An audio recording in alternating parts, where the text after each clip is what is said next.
Coming up, we're in the inbox and Sean's in a hurry. You're listening to Double Tap, your daily accessible technology show. Now, here's your hosts, Stephen Scott and Sean Priest. I feel a bit rushed today, if I'm honest with you, Sean Priest. I mean, this is off-air conversation, Stephen Scott. It's a little bit unprofessional to bring it on air. How I've got to say, dare you ever accuse me of being professional? How dare you? I've got a doctor's appointment. That's all I'm saying. In 1 hour, we can do it easy. Yeah, but now I'm under pressure. I'm under pressure to do this thing. Under pressure. Do. How you doing? I'm all right. I'm okay. Have you installed iOS 18.4 yet? Straight in with the tech. See? Yes. We got in a new direction here at Double Tap. It's a whole new... Yeah. Breaking news. It's a whole new way forward. Yeah, 18.4, I installed it. I haven't had any issues, except one, which I'll talk about in a minute, but I don't know if it's... Well, it may well be an 18.4 issue. I don't know. We don't know. Another Double Tap catchphrase there. 18.4. Now, the big thing for me is, because I am holding a iPhone 15 Pro, is that I get visual intelligence, which was before only available on the 16. Hang on. We're talking here about Apple intelligence? No, I'm talking about visual intelligence. But from Apple? Yes. Right. Of course, okay. yes. So what you're saying is... Visual intelligence is from Apple. Stupidity. That's what you're getting. Visual stupidity. No, I was really looking forward to this. So the idea being, you take a picture and you get I'm going to use the term Be My Eyes style image description, right? Mm-hmm. Because let's be honest, Be My Eyes were the pioneers of this, I'm going to say. Very, very cool, I thought. I tried it. So I went to my settings, I went to the action button, and I set the action button to be visual intelligence. I pressed it, all a giddy with anticipation. I've got to say, how disappointing was that? You get a button at the top that says ask, then you get something else in the middle, camera, something. Yep. And the other one that says search. And what do you think? I said this to you months ago when we first got Apple Intelligence. Visual intelligence came with it, right? And I'd got my 16 Pro, I think, or 16 at the time. I can't remember, whichever one got it first. And I remember thinking, this is terrible because of the steps you had to go through to get to the answer. I said this months ago, and you clearly didn't listen to a word I said. Yes, no change there. I must have tuned you out. It doesn't affect me. I'm not interested. But now it's nothing's a problem till it happens to you. Mantra. Get that on a t-shirt. You know what? It says AppleViz have got a great article on the updates and the features in iOS 18.4, as well as all the others, because we got watchOS 11.04 as well, and Sequoia, and all the others as well. So, iPadOS, new update there. Check out AppleViz if you want more detail. I've got to say, there wasn't that much in it. There is a new VoiceOver feature under verbosity for changing the element names, isn't it? You can change it either before it reads out the contents or after. Yeah. I haven't really looked into that yet. I'm sure some people will be happy about it, but I'm not really sure until I try it out. It'll be one of those. Button double tap or double tap button. Double tap button. Yeah. I may try it out in a month and then suddenly go, this is the best thing ever. But right now I haven't tried it out. But that was the only thing that stood out to me. But yeah, I've got to say, I was really disappointed by visual intelligence, simply because of the steps, like you said, the steps you got to go through to actually get to the answer. I just want to talk. And look, I don't mind in the first instance if it says, do you want to ask or do you want to search? And, what would you like your preference to be? I just want to talk to the device. And, I'm pressing a button which has been put there to make this whole thing easier. And yet it's not making the whole thing easier. It's adding more steps. Now, granted, yes, if you can see, you just tap the screen and you carry on. That's all the sighted people are saying, you just tap the screen. Yeah, good for you. All right. I've got to find the button, with the sighted I've got to swipe around, and then I've got to find the button, I've got to double tap on it, and I've got to think, right, hang on, search, that means GPT. And so it goes. But no, I end up back to Be My Eyes. I'm going to be honest with you, Sean. I'm going to go even one step further than that and say, do you know what? I think a Giga are going to do really well with these Echo Vision glasses because so many people are getting hacked off with Meta Ray-Bans. Really? I think there's What's a happening sense. now? I think what's happening is, and I don't know about you, but I am barely using them for AI anymore. I don't even use them for AI when I think about it at I all. never do. No. I use it sometimes for Siri, although don't even get me started on that. And I'll use them for camera. I'll use them for just audio, listening to VoiceOver, even listening to a book or whatever. Although I don't listen to books. No point even kidding anyone on that one. But podcast or a bit of music or whatever as I'm going around the house. That's quite nice. That's another thing in 18.4 actually they brought in. This is kind of an unusual one. So they've added a feature to Apple Music, but it's not in the Music app. It's a separate feature which is only available via the controls. So you can add a control to your control center. You swipe down from the bottom, from the top right, and you can add a control which will allow for ambient music playlists. Have you heard of this? I did read it in the release notes. Yes, I didn't quite understand it. So it just plays some background music, basically. It does, but and this it's a is different playlist. from background sounds, though, right? Where it's just white noise Yes. or a babbling brook. This is actual music. So they've got ones for sleep, they've got one for meditation, they've got one for wellness, they've got one for productivity. I mean, the music's not my cup of tea. I suppose it's not really meant to be. I don't really understand it. It just randomly picks these songs you can just play away in the background. And I guess if you were, doing some productivity work, you just wanted some background music. Again, it's not really songs, it's instrumentals, although I guess arguably someone's going to email in. A lot of musicians listen to this and I think they'll say, hang on a minute, music is everything. Okay, calm down. All right. I'm getting the a spa vibe, I'm getting that sort of background, almost elevator music, but nice. Bit better, So, yeah. Yeah, I mean, again, it's something I'm never, ever going to use, but okay. I don't know. Someone It's must just- have asked for it. Well, yeah, exactly. Someone's come to think this is important. It's strange where they've put it, though, because you can't get to it in the Music app. The only way to access it is via, well, there's two ways, actually. You can get it via the control strip, you can, control center, or you can assign it to an action button. And that's another option. But it's kind of odd where they've put it. It is. Wouldn't you just ask Siri to play some chill out music or something? Well, but you can't Okay. because Siri's terrible. That's my point. Oh, we're on a bit of an Apple rant today. I'm trying to ask it today, do not disturb, right? I say, do not disturb. Oh, You heard me. I said, yes. do not disturb. Nothing. Now, I know if it's definitely done it, because I know sometimes it'll happen and you don't hear it, right? Maybe it doesn't respond or it doesn't read the Yes. message, whatever. That has happened. I get that. But the way it works in my house is all my Macs are connected through, essentially it's all connected through the Apple ecosystem, right? So if I turn on Do Not Disturb on my phone, all my Macs will go into Do Not Disturb mode as well. And Yes. I can hear that in my right ear because all my VoiceOver audio is routed to my right ear. And so I can hear it immediately. It'll say focus mode, do not disturb. And I think, oh, that's great. Now I know that's done. But it wasn't doing that. So again, I couldn't even do the basic Stephen. functions. What do you mean, Stephen? Sorry, let me. No, I think you need to rephrase that sentence.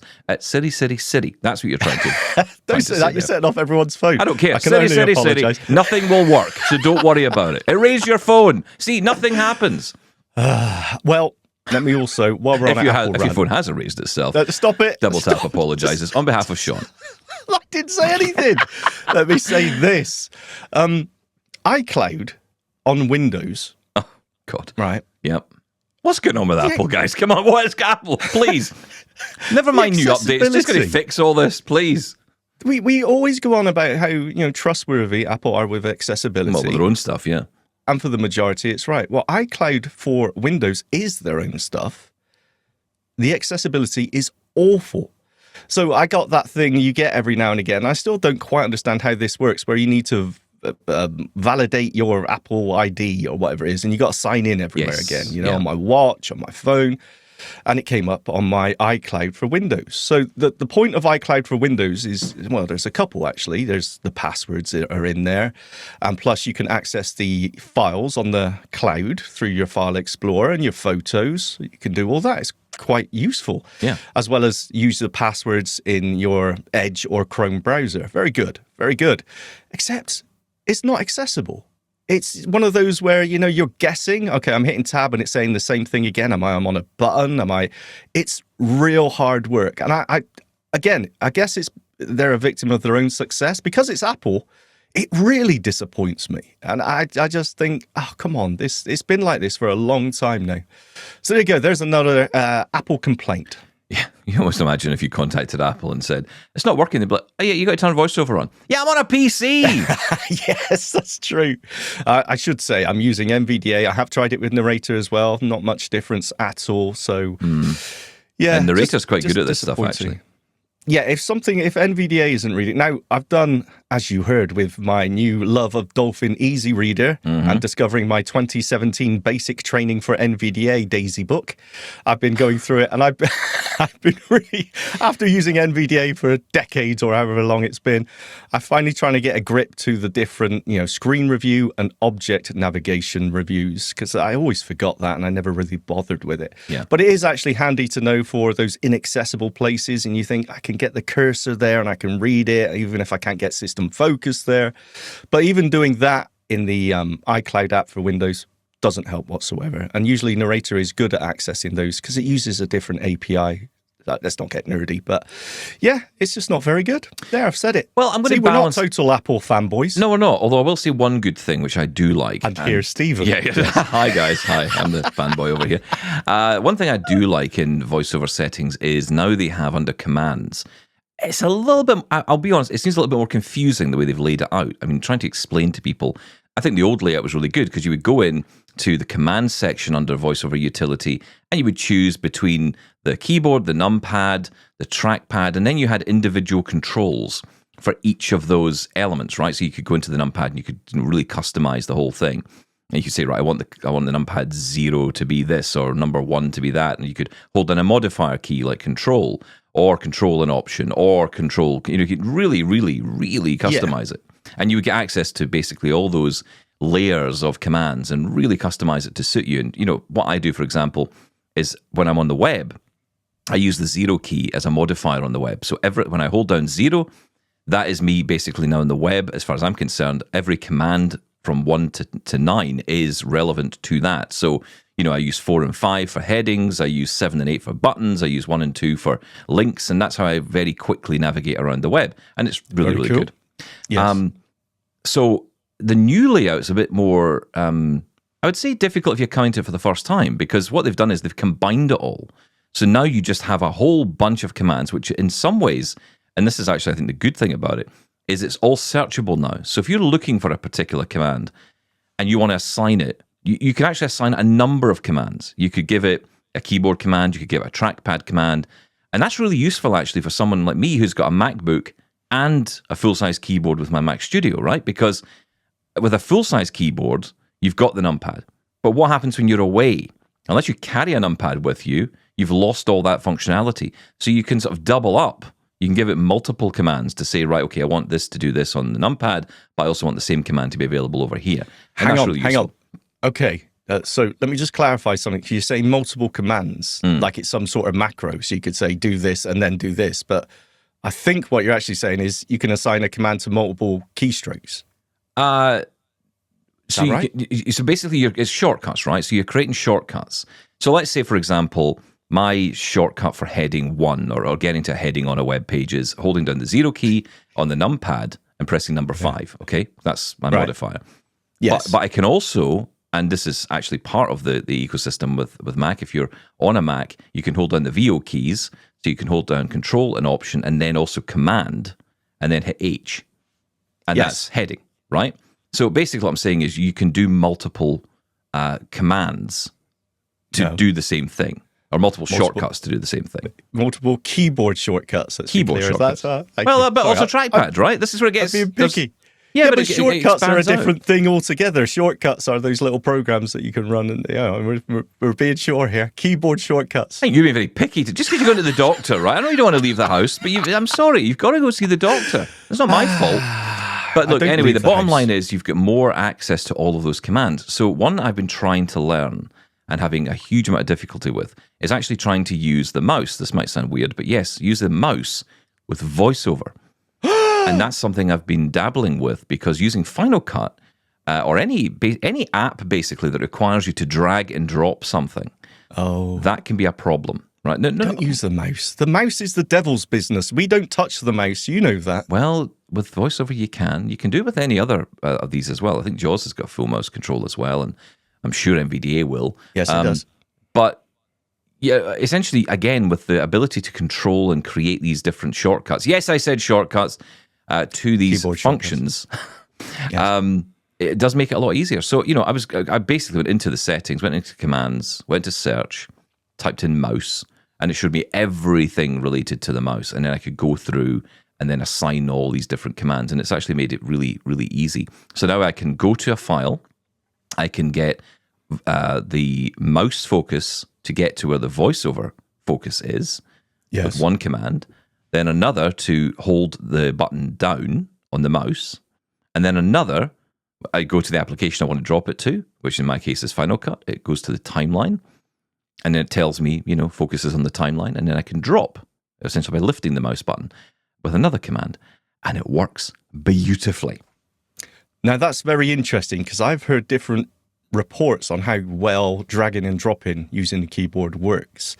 Now, NVDA has the same sort of thing using I believe it's the plus or minus key on the numpad. And you can lock the left click button, which for my mind sounds like you're holding down the left button and able to drag it. Yeah. And then, of course, you move to wherever you want to go with your screen reader focus, and then you move the mouse pointer to wherever your focus is, and then you let go. I've never managed to get it to work yet. But that could be down to the apps or wherever you're trying to drag it to, right? In Final Cut, in your case, maybe that has something to do with it? Has it got to be set up in a specific way to accept that? Or have you tried it in anything else? Well, there's two apps. So there's two particular apps I've had problems with. One is Final Cut, and the other is Mars Edit. Now, Mars Edit is a blogging application. You can connect it to your WordPress account. And basically, it gives you an easier way to work with WordPress posts. So if you had a WordPress site and you wanted to, create content for it in a nice easy way, then, Mars Edit is great for that because you can literally, it's just like a word editor, right? But it's got the fields that you would fill in. You just tab your way through. You put in your title, you put in your tags, you put in the content, and then you can assign the category, and then you post. And that's it. It's as simple as that. And of course, you have to make sure it's connected, but really, that part is pretty simple. And the issue is there's a featured image section. If you want to add an image to your post, for some reason, that button is not a button. You can't click on it. Now, you can double click on it. And I realized this because someone was connected to my computer trying to get it to work. And the person said to me, you got to double click on it. Now, of course, then that got me searching again the other day for the double click option for VoiceOver. So you can perform a double click. So again, get the focus on that particular thing and then, double click on it. And that does work, in fairness. But what I would like to try and do is drag the image on because that's really what you're supposed to do. So again, same thing. Now, my first attempts involved the comma and the period keys, which you use with the VoiceOver keys. And these seemed to be, I thought, this was the initial way I learned how to drag and drop, and it never worked. I could never get it to work. What would happen is, I remember visually on the screen, it would actually move, it would pick up the item, and you would see it moving across the screen, and it was almost like me using the mouse. It was kind of like hovering somewhere nearby where it was supposed to be, but never quite landing. And then it would just lose it, and then it would just drop it, and that was it. It was as if, I can't be bothered. And that was it. Yeah. So this other method I'm using with this mouse down, mouse up thing, that seems to be different. That seems to be a different way to move things around. It is a bit more challenging because you've got to know where your VoiceOver focus is. You've got to know where your mouse focus is. These are all a bit more involved things. But once you get used to it, and you can, of course, have it set default that the mouse will follow the VoiceOver system cursor focus. Yeah, but I've had issues with that in the past. Sometimes having that doesn't follow properly from a screen reader point of view. Sometimes I find that when you're arrowing down a list, it's not reading the list properly, or maybe the mouse focus is because you don't know where the mouse is, right? So it could be sitting on the edge of a piece of text. Then you arrow down and it says there's no text. You think, well, there must be text there. What are you talking about? It's a file name. But it's because the focus of the mouse isn't on the text. So it gets very confusing. So I just does the mouse cursor, whatever's underneath the mouse cursor, get announced as well? You'd have to turn that off, wouldn't you? It doesn't. No, it doesn't read it twice, but it kind of seems to depend on where the mouse focus is rather than the VoiceOver. Nice. So yeah, it gets a bit, oh dear. But you know what? It's actually kind of cool to be learning all this stuff, right? Because again, this is like the whole evolution of learning with this. I've got the studio display, right, as you know. And it's behind me right now on the desk. And someone had said to me the other day, I was watching your show on YouTube. Hi. And they said, how do you get the screen off? Do you just turn the computer off? And I said, what do you mean? He said, well, the screen's always off. He said, it's like, it's really hard to turn off a studio display without turning the computer off. Because he said, the only way you can really do it is via screensaver. Oh, is there not a power button on the thing? No. It's on or it's off, right? So it's like Apple AirPods Max, which I'll complain about another day. But that, he said, there's no way to turn the screen off. I said, but you see, when you use VoiceOver, you have a thing called screen curtain. And screen curtain kills the screen. Hooray for screen curtain. Actually, it means that I can have the screen behind me all the time and not worry about what's on it. So let's just review what you've just said there. You've got a Apple Studio display, which 5K, a 5K monitor, possibly the best monitor you can buy at the moment. Yes. That's turned off. That's turned off. The screen, the visual aspect is not needed. Can I tell you something else? Right, this is terrible. So not only that, on my desk behind me, and you might not see it behind me because we're side by side on the screen here. But if I put myself full screen, you would notice if you're watching this on YouTube. Yeah, you're gone. Goodbye. There's speakers either side of that monitor. Now you might remember that monitor also has speakers in it. Yep, so but I'm not using them because I'm using the other speakers. So really, I don't even know why I have it. But I think it's, of course, truth be told, I've got it because I bought it and I'm not getting rid of it because I love it and I'm not giving up on it. And also they don't trade it in. So basically, I can't get rid of it. I'm stuck with it. Anyone want to buy a studio display? You love it. You don't use the screen aspect. You don't use the speakers. I like to touch it. I like to feel it. I believe the camera you're using right now is not the built-in studio. Well, that's different. Otherwise... That's different because that's on this desk. But yes, but the desk behind me, I do use that. No, I do use it. I do use the camera.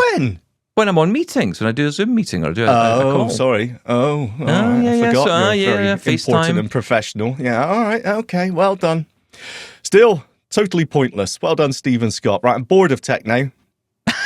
Let's move on. What do you want to talk about now? Sunglasses again? Well, you know what, actually? Sunglasses, talking about weird-looking sunglasses, as Negative Julian said. Oh, listen, he has sparked something in this. The inbox is filling up. Oh, okay. Yeah. Okay. I will say, do you know what? Recently, I've been thinking, I wouldn't mind some sunglasses that weren't glasses, that were just totally, I don't know, like total covers. Am I making sense here? That you hadn't... You don't want glass. You just want like a cover. I just want cover, and not for any because I'm photosensitive or anything like that. Although I am a lot more now than I used to be. Just because you know what, I just think it'll look cool. I just want to totally like wearing a blindfold, but in sunglasses form. Does that sound weird? Yes, it does. Now I say it out loud. I've got to tell you something. Yes, I've already Googled this. No, well, yeah, but what do you Google? I just said blackout. I just thought, I don't know how else to put it. Look, blackout sunglasses. But I believe that's what the ones that Negative Julian was referring to. I remember these from my college days, that the blackout, weren't those what the sunglasses which had the covers at the side over the arms called as well? Yes, if you wore prescription glasses, I think that was what they were for, right? You'd wear them on top of that. They were also wraparound. There were wraparound ones as well you could get. But I remember ones years ago, because I tried a couple when I was, because of various light sensitivity, and I wore my glasses then. Not that they made any difference, but I wore them. And I had these glasses that would go over the top. I think they were called wraparounds, but basically the idea was that you could wear regular glasses and you could also then put these things on top. And they were huge. I mean, it was like wearing a ski mask, but at the same time, and the heat that was generated inside them, wow, it could power a small country. What?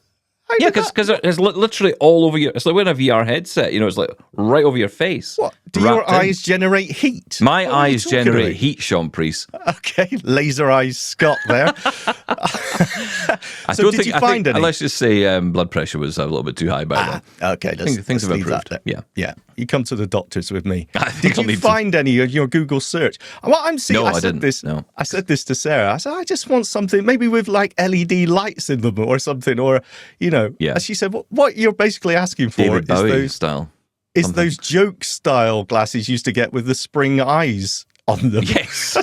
Oh, yeah. Yeah, something like that. I have a feeling that Ryan would be all in for a pair of those, just based on what he's been talking about. No, I agree. I actually thought the same thing. I thought a pair of glasses that look like regular glasses, but actually don't have any lenses in them or even glass in them. Just totally literally covered up. Black out, completely nothing. I went out this morning walking the dog and I had my eyes shut the entire there and back. And I thought, that looks a little bit weird. Do I really care? No, because the sun was out. It was quite sunny. I just had my eyes shut. It was more comfortable. But I'm getting more aware of that. Are you finding that? Are you getting a lot more light sensitivity nowadays? Well, I am because it's strange, right? So I don't have anything really apart from light perception. But it's not dark, it's not black, it's everything's like a real strong dense fog, right? It's that sort of cloudy white color. So sometimes I wake up in the middle of the night, I think it's daytime still because it looks light to me. It's just constantly like that. And the thing with that is that any light source in that is just glaring, because there's no boundary to it. It's just, it's like headlights in the fog. It's just glaring. So, with the sun's out today, it's just, it's just more comfortable for me to have my eyes shut. But I'm getting more and more aware of that. And I think we talked about this in our own private conversation the other day. I was at the park with the dog. That's all I do, yes. And he was doing his thing, and I'm just stood there, and I suddenly realized I was pulling some sort of strange face, like half my face was just still asleep. But it was like, okay, concentrate, Sean. What's going on here? I've noticed I've started to do those. Are those blindisms? I don't know. I certainly used to do that when I was going through the whole learning Braille thing at the early days. Really concentrating. Like, what's that letter? And my wife said at one point, "Could you put your tongue back in your head, Stephen?" I had no idea I was doing it. I was just like, out the what's side going of your on mouth? Here? Just the concentration almost paralyzed my face. It was almost like all the power was going to this particular function to try and work out, is this the letter D? To that extent that my face stopped working. That's unbelievable. But I get that. I do get that. I mean, it's interesting. My issue for the past while has been sleep. I have not been sleeping well. And it's not for any particular reason, I don't think. I mean, I feel fine, but I wake up and that's me. I cannot get back to sleep. And then, getting to sleep isn't a major problem. It's just staying asleep. And we didn't get a chance to talk to them, and I would love to talk to them. But there was an organization at CSUN called Non-24. Now, we've talked about this, and people, generally when you talk to blind people, right, they'll all say the same thing. You've got Non-24. And I'm like, okay, but I don't know what that is, and what does it mean? And I think it all comes down to melatonin, from my understanding, right? But I don't know enough about it. I'd love to get this company, organization, whoever they are, on to talk about it, because I don't really understand it all. I'd love to get to understand it a bit more, because it could be something like that. I leave my blinds open at night now. These are, by the way, I think you might remember this story, but I leave the blinds open at night, and this was in the back room. This was the time I got the company out, if you remember, to put blinds in the room. Yes. And the guy who arrived at the house told me, there are blinds already there. I didn't even know they were on the window. And someone had obviously pulled them up, and I did assume there was no blinds there. So could you not reach up? I could have. I mean, yeah, but I didn't feel the walls, basically, is what my issue there. You're not a proper blind man if you're not feeling the walls. Well, this is the thing. I'll take away your card. You start to think to yourself, how bland... has anyone asked this? How bland? How bland am I? But I mean, I wonder sometimes if there's lots of us out there that sometimes wonder, how blind am I? It's like, because you think you've got a little bit of vision, you think you've got something, and then actually you realize that the things you're not seeing, and that sometimes freaks me out a little bit more than, what I am. Freaks you out. No, you're absolutely sure. You know what, actually, talking about that, and who was it that said, it was the original E.T., about that driving experience, and it actually triggered him a little bit. Yeah. And it's funny because over the weekend, I was watching a few videos on YouTube, and there was a look at Half-Life, right? The game. And it's been reworked, remastered, and it's now 4K textures, and it's got real-time ray tracing for the lighting. And they were going through and they go, look at that. It's absolutely amazing. The difference between it. Look how good it looks. And it really bummed me out for the rest of the day. And it's so ridiculous, right? It's a computer game. But I remember playing that for hours and hours, and I can still see every bit of it in my head. And the desire to see what they've done with it and how it's changed was huge. Yeah. And it really bummed me out that I'm not going to see that. And it's really weird, right? But it's not. We talk about those angry moments and those frustrations, and it still hits you out of the blue sometimes. It's like I still have my little steering wheel, my pedals for Euro Truck Simulator. It's just sits there all sad and alone. His little pedals. I had to hang up my steering wheel next to my cowboy whip and my hat and whatever else you require for a truck driving career. I don't know. I've never been a truck driver. What do I know? Petrol can. I don't know. Whatever they have, right? So, that's a truck driver. I guess you need supplies of things. We'll leave that there. Yeah. Please carry on. I loved that game. I loved it. I loved Grand Theft Auto, and the new one's coming out, and every time I hear about it, it just kind of irritates me more. And I try not to let it, because I think there's no point, right? I'm not going to. And my wife had said to me a while back, she says, "Why don't you try it? Why don't you see?" And I said to look, to be honest, if I can't play Euro Truck Simulator anymore, there is zero chance I'll be able to keep up with Grand Theft Auto. There's no way, and it's not going to happen. And you kind of. And then you play the game of, right, okay, maybe the TV's too big. Then maybe I'll get a smaller TV, and then maybe I'll be able to see it more easily if I'm close up to a small TV. Yeah. Do you know what? It gets the stress and the strain you're putting on yourself to do it. Once you're past that point, and clearly I am, that's it. It's just let it go. Yeah, you got it. And it's hard though, isn't it? It's hard because it is. It's funny. E.T. bringing that up the other day was really interesting actually, because I've never driven at all, right? I've never driven a car.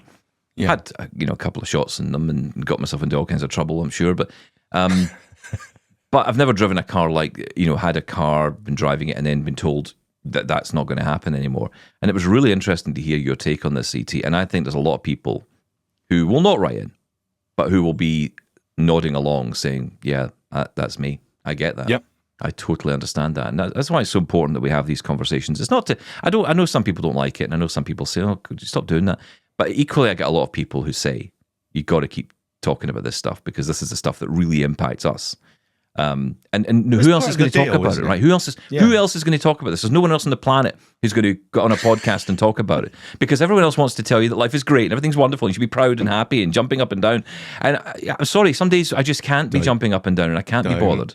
Don't turn it around to blind pride and around about that, Stephen Scott. Any pride, right? Sometimes in life, it's tough, right? And life is tough for a lot of people. And it's not exactly hopeful at the moment, let's be honest. The world is not exactly a hopeful place. Okay, we're going down a terrible path here. Quickly, let's reverse. YouTube search, your algorithms at work. It's making things worse. Right, look, we said we get to the inbox today. Goodness me, we're halfway in. Oh, this is ridiculous. We get your email every day. Ding dong. Here's your mail today. Yeah, you know what? We are terrible at our jobs. Ding dong, ding dong. Right, we're going to get through these. This feedback is, can I just say as well, listeners, you are absolutely amazing double tappers. The amount of feedback we get is, turn it up a bit, is it's incredible. That blocks you out, though. That's fine by me. Okay, that's fine. Thank you so much for everyone. And we are still behind. There is a mountain we are trying to get through. And do you know what? Right, okay. Here's the deal. We're not doing a great job here. Let's do a deal, right? Yes. We will get through an entire week of feedback. Next week, we will dedicate every show to your feedback. And we're not going to muck around. We're going to do it. Okay? So we'll start the show. I'm just going to get on with it. No mucking around. Good. Okay? Yes, because I believe we got about 100 feedbacks that came in the other day. So we'll need to. And, because of Negative Julian, that's about another 300. So it just goes on and on and on. But yes, we will get to them. But next week, yes, for sure. Next week, we're going to dedicate the entire week to the inbox. Okay, good. Don't send any emails just now. Yeah. Let's get through these ones. That. We'll run out then. I know. Then we'll be, please send us emails. We've got nothing. Right, let's go first to Brian. Hi, team. Have you ever tried the Tape It app? It is unique in using both microphones on the iPhone to produce high-quality and optionally lossless recordings, and allows for accessible tagging of place markers within the recording for skipping to later. Most amazing, however, is that it is the only accessible app equivalent to voice memos that allows me to trim the start and end off recordings. The native Voice Memos app, even on the latest iOS, is still not accessible to allow trimming of recordings, with the controls for positioning a start or end trim still not working with VoiceOver. I don't follow social media a lot, but amazed that Apple is still getting away with having incompatible controls in their native apps, such as Voice Memos, preventing VoiceOver users from full access. I'd welcome your own experience in using an audio recording and editor app just on iOS, and so disregarding the Audacity and other desktop equivalent applications I know you both use. Perhaps because you prefer the desktop recording editing, you might never have tried editing and trimming within Voice Memos. It really shouldn't be difficult to fix either, but if you discuss this, then perhaps someone with more influence might force action. I'd recommend Tape It for the quality of the recordings, the way you can add text labels to any markers within the recordings, and the way you can organise the recordings. You can, of course, also assign a shortcut so the action button immediately starts a Tape It recording in the same way voice memo recordings can be generated. Keep well both. Tandem Brian. Thank you, Tandem Brian. I'm trying to wrap my brain why it's Tandem Brian, but okay. I'm assuming he's got a tandem. I mean, that would be the obvious thing, right? I mean, well, not necessarily. Who knows? We've got interesting listeners. We do. Tape It. Now, Tape It is fairly new. Well, I say that, actually. Been a while now. It's been a while now, yes. But when it did come onto the scene, I've got to say, the developers were really interactive with the community, and they did a great job when it comes to accessibility, as I remember. I did download it. I did install it. I don't think I've used it very often or even at all, to be honest, because I'm so used to having voice memos on my Apple Watch and on the phone that I just hit the button and record and go back to it. And plus, I never go back to trim because it's one of those, usually I'm taking a phone number or some reference number. I'm using it almost as an audio notepad, right? The voice memo. So I haven't tried to trim audio, but yeah, I mean, hey, let's add it to the pile of today's Apple rants. If the trim sliders aren't accessible on voice memos, yeah, that's not cool. No, that's not cool. I mean, look, I'm the same as you. I use it purely for note-taking. That is what I use it for. And since having the action button on the Ultra Watch, that is my voice memos button. And I love that because, you know, oftentimes I'm meeting someone and I'm saying, hey, I need your number. Yeah, no problem. And I just hit the button. And you know, speak into that basically, and that's it. I've got the number, and it's so much easier. I still used to carry around, and I never used it, but I would carry around an old dictaphone in my bag, you know, thinking, oh, I'll need this one day because I'll need to take notes.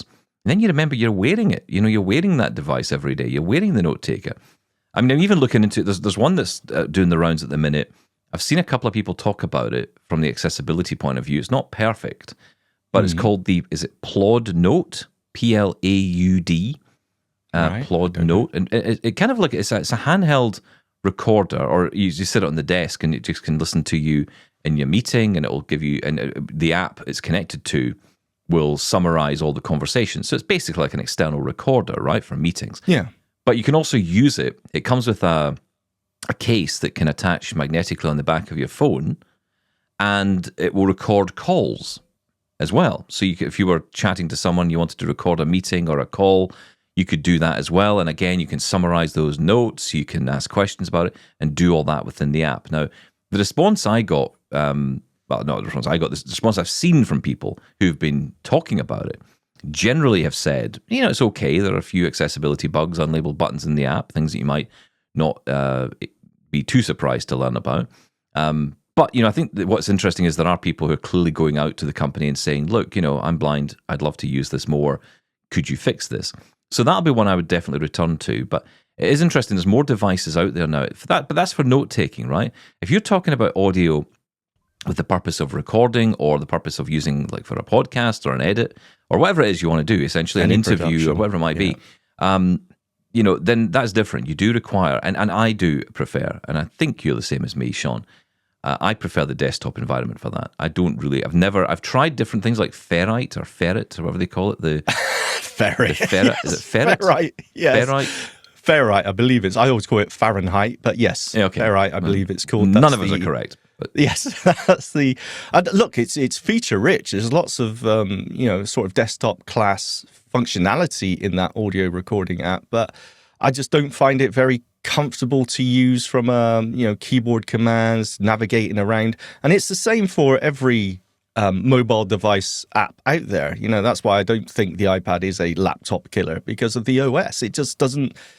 And maybe it's a case of, if it's the only device you had, maybe it would be fine. You would be forced to learn it and use it, but it just seems very long-winded to do things. I'm not going to say any more on it, because I haven't used it in a long time. When I tried Ferrite, it was a long time ago. Yes. And I often felt the power at the time, and this goes back a good few years, the power in the phone was never going to be enough. Like, I remember the first time I tried one of those apps, the phone would just crash all the time. Oh, yeah. That's not changed. The case now. No, these phones are computers, right? They've got the power inside them to do this stuff. It's just whether or not the interface is good enough for us to use. I'm going to put this out to listeners, because I think it'd be interesting to hear you guys if you've tried anything like this. For me, it's always been on the desktop. And look, we've had a lot of problems on the desktop, right? So yeah, if there's an option there, I mean, could you imagine if we could do everything on the phone? We probably could. I mean, it wouldn't be impossible. I know, for example, I use Final Cut for editing. That's on the iPad now.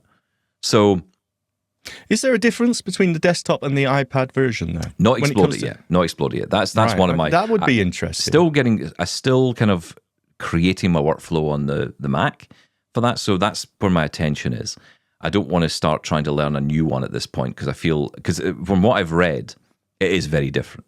And it is built for touch rather than... it is keyboard. There are keyboard shortcuts. You can use the keyboard, of course, but it is built for touch. So it's got a different interface, which is very different, apparently, to what I'd be used to with Final Cut on the Mac. So for me, I would stick with the Mac until the day comes, I guess, when they start to blend the two together, which they will. I suppose it depends what you're looking to do, though. If you're looking to trim, and chop up some audio, cut out some coughs and sneezes, and then just render that out, I suppose, that's fairly, that would be fine on the phone, right? So, the best option is whatever you've got in your hand. But you think the Apple one would work, wouldn't you? You think that the voice memos voice one memos. would be the I'm easiest surprised by that. It's something I've never tried, so I will give that a go. It's very good. Oh, that's the doctor here. looking for you. Sorry, hang on. Okay, right, hang on. Me. You the bear's with you. Thank you. We'll get to that in a minute. Right, while he's sorting that out, have you sorted it? Have you cut off the doctor? Oh, he's talking to the right. I'll let him talk to the doctor. Let's get our next message. This is from David. Hello, Stephen, Sean, and Laura. I'm writing from beautifully snow-clad Chelsea, Quebec, with an invigorating -17 Celsius coming tonight. Oof. This email is prompted by an audio-related observation and request. By way of background, I am blind and I also use hearing aids, so clarity of audio information is extremely important for me. I listened to Sean's February 7th interview concerning a new option for smart glasses. At the end of the interview, the company website address was provided. By this time, I was not sure if the brand identifier for these new glasses was Echo, ECHO, Eco, ECO, Echo, ECCO, Echo with a K, or perhaps Echo with 2 Ks. For persons like me who have somewhat compromised hearing, when new web addresses are being provided, please make sure that the entire address is spelled out letter by letter. Thanks for all the information and entertainment. David Woods.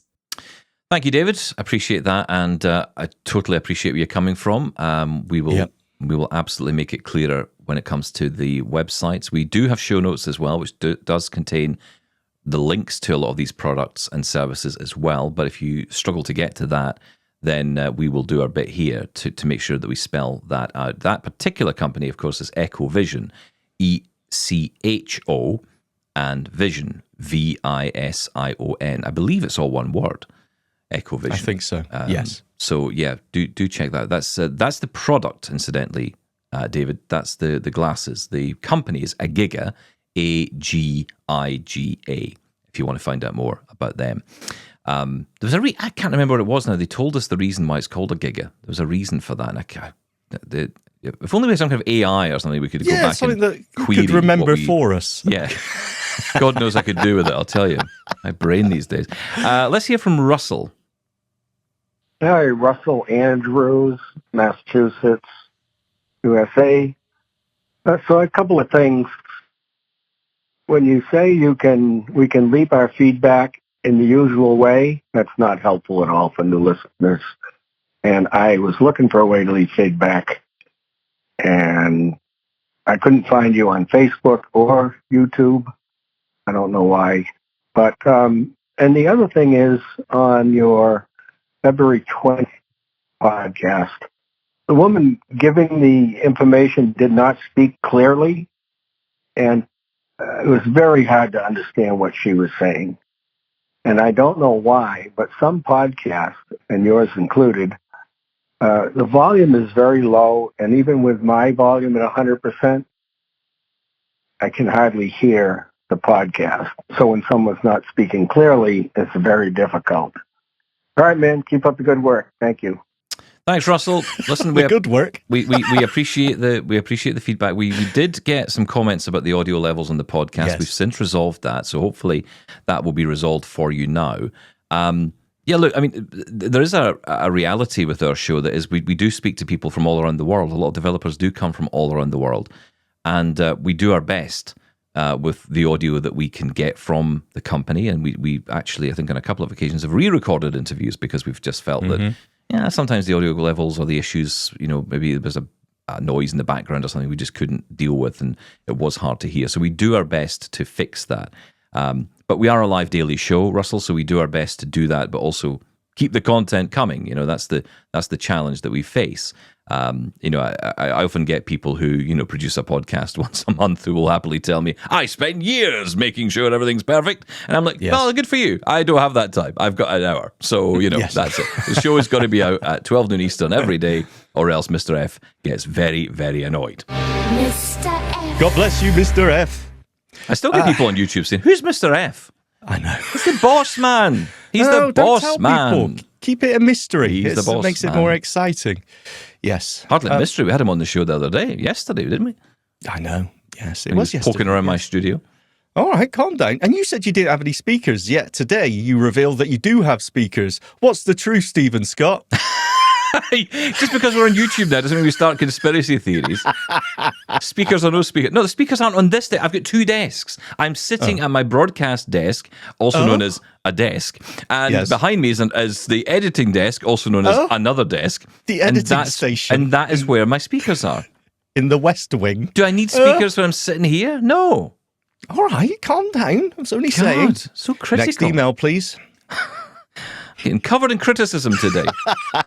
Quite right. Rightly so. Yes. Okay, let's go to Dean. Hi, Stephen and glorious Laura. After listening to Monday's episode, January 20th, first of all, what a great app that Orion is. What a great demonstration that was. I also have had that ridiculous transaction and primary stuff come up in the Mail app. I tried what the caller suggested to reset it to how it should be, but when I pressed on more, the first thing I heard was categories, followed by list view, then about categories button. I entered in there just to make sense, really. Then I get about categories dimmed, then close. Then all the guff about finding all the messages in primary. Then, after that, I get reset categorization dimmed button.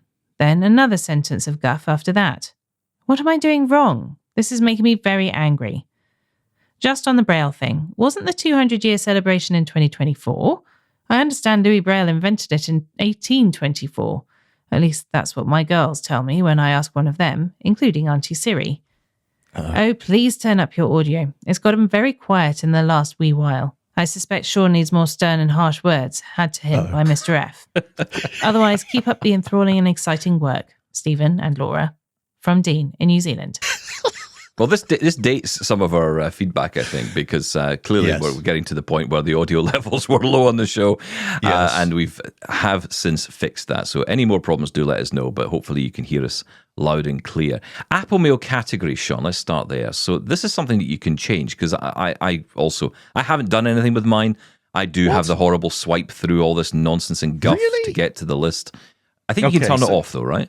You can, yeah. So this is AI sorting through your emails and putting it in convenient categories that just makes it confusing for me. I just want a long list of all my emails, please. So you're going into the right place there, Dean. The More button in the top right of the screen in the Apple Mail app, obviously. When you double tap on that, you do get those options you mentioned, category and list. Now, basically, you just select which one you want. By default, categories is selected, and that does the AI filtering. But what you want to do is just swipe down once and double tap on list. That will get rid of all those categories, and basically you're back to how it was before AI got involved. So you're back to the old style of just a long list of your emails. You went straight to the about, and in there you can reset it to how it was with the categories. As you mentioned, it was dimmed at the moment because you still had categories selected. So yeah, just double tap on list and it will go back to how you like it. Categories is the new way, but I don't like that either. No, I don't either. All this... But you haven't changed it, Stephen Scott. No, yet, I have haven't changed. Well, I'll tell you why. Honestly, I moved everything into my Outlook app, so I have all my email now in there. And a couple of reasons for that. One is it means I can keep my calendar all in the one place, so I can see across all my different calendars through my home calendar and my work calendar, keep them in the same place, because there's nothing worse than, someone says, hey, are you available on Tuesday at 2:00? And you're thinking, hang on a minute, I need to check 2 apps to be sure. Whereas what it does with the Outlook app, and of course it works across all the different apps as well, like on the PC or on the Mac, you can have the same thing. It is so good. Although I would say I'd love it if Microsoft could just synchronize all this stuff. I mean, it should be possible, right? I mean, it does with your accounts, but say I add an account. What are you talking about? Well, let's say I set up my work account on my Outlook app on my phone, right? Yes. So I've set it all up, and then I want to add my iCloud account. Now, that's a whole other pain in the bottom, shall we say. Oof, family steady show. now. I know I'm getting a little bit aggressive here. Because what you got to do is you got to go into the Apple ID website. You've got to create a unique password, whatever they call it, app-specific password, which is a horrible password. Yeah. Horrible interface, by the way. Horrible. Because very quickly you can lose focus on that. And if you do lose focus on it on the website, well, it's gone. You've got to do it all again. So if you do get your app-specific passcode or whatever, you can then put that into the Outlook app for your iCloud password. And then you're signed in, okay? And you can set it all up the way you want it. Then you go to your PC and you want to start and set it up. You would think if I open up Outlook, it'll all just appear. Yes, of course it will. But it doesn't. You got to set it up all over again. You go to the Mac, you got to set it up all over again. If you have a signature set up on your phone, that doesn't seem to sync across to your Mac or PC either. And you just think, come on, this is ridiculous. So I wish Microsoft could just synchronize all this. Once you've set it up whatever way you want it, okay, you can change things visually, you can change calendars to look a certain way on one, fine. But the fundamental setups should be synchronized across all your devices. Yes, I agree. I would think. Okay. I mean, you're signed into the same Microsoft account anyway. You have to be signed into that in order to. It's not like you suddenly it'll just start appearing on other people's computers. Perhaps, Stephen Scott, you wouldn't want your work account to appear on your home PC. That's fine, but then give me that choice. Just say, do you want these accounts added? No, or yes. I see. But nothing. Okay. You get nothing. You got to start over again. Is Stephen Scott doing it wrong? Let us know, listeners. Feedback at doubletaponair.com. Maybe. Okay. Maybe. Time for one more? Let's hear from Dawn. So Dawn was talking about Ken. You might remember Ken was on talking about Braille literacy. He sent us an email. This is a while ago. That's right. We do have a follow-up to that, by the way. We're going to get that on air soon. But Ken was talking about his contrarian views on Braille literacy, and Dawn has thoughts. On listening to Ken's email today, I have a number of thoughts on the matter. I think that statistics are all well and good, but reading Braille is a completely different method of reading than reading print. A print reader can scan the page, whereas a Braille reader must track along the line. A person could not possibly speak at 200 words per minute anyway. As far as employment is concerned, there are many people who do not use Braille and who have gainful employment. I believe Braille is a tool that should not be belittled. It may not make us literate, but can increase and widen our knowledge of spelling and language. With Braille displays becoming more accessible, I have seen people returning to Braille reading after years of using speech or reading audiobooks. Reading for pleasure is just as important as reading Braille in the workplace. It doesn't matter if we're a bit slower. If it gives us pleasure and enriches our lives, it is a plus. If there is more of an effort put into teaching Braille to students at school, it can be used as a foundation for learning, whether people choose to use it or not. It is there as one of their many tools. From Dawn. Yeah, I agree with all that, Dawn. And I think what Ken's getting at is the people who often spout that, without Braille, you are illiterate, you're incapable, you are less than. There's a lot of that going around, if I'm honest. And I don't like that talk. I really don't. That's not what I think about. I think, there are many ways these days to access information. and those of us who use screen readers all the time, yeah, okay, it's not perfect, but I consider myself just as literate. I can still check a spelling of a word. Yes. I can go character by character on a word to find out if it's right or wrong. I mean, it doesn't stop me doing that. What does stop me doing that is if I don't check my messages. And I think people who use Braille, could make exactly the same mistakes and errors. I don't believe that having Braille means that every single email, every letter you send is perfect every time, unless you check it. And that would be exactly the same for any email you might send that you've typed out on a QWERTY keyboard. So I think Ken's kind of picking up on this notion that he with me. I think he agrees with this, and we're going to get him back on to talk about this. He agrees that Braille is important, but let's not assume that it's more important than other skills. And I would say today, screen reader skills are just, if not more, important for anybody to get a chance in the workplace, more than Braille. I would say that. Controversial there, Stephen Scott. We're out of time. See how many emails we get. You need to get to the doctor, so go away, get to the doctor, you. make sure you're okay. We'll check in with you tomorrow, make sure you're all very healed, much. get some ointment, get a lollipop for going. Okay. I don't know how it works anymore. I haven't been to a doctor in a while. I can't see any in Britain. They don't have any. But listen, we're back tomorrow with plenty more. Thank you, Sean. Thank you.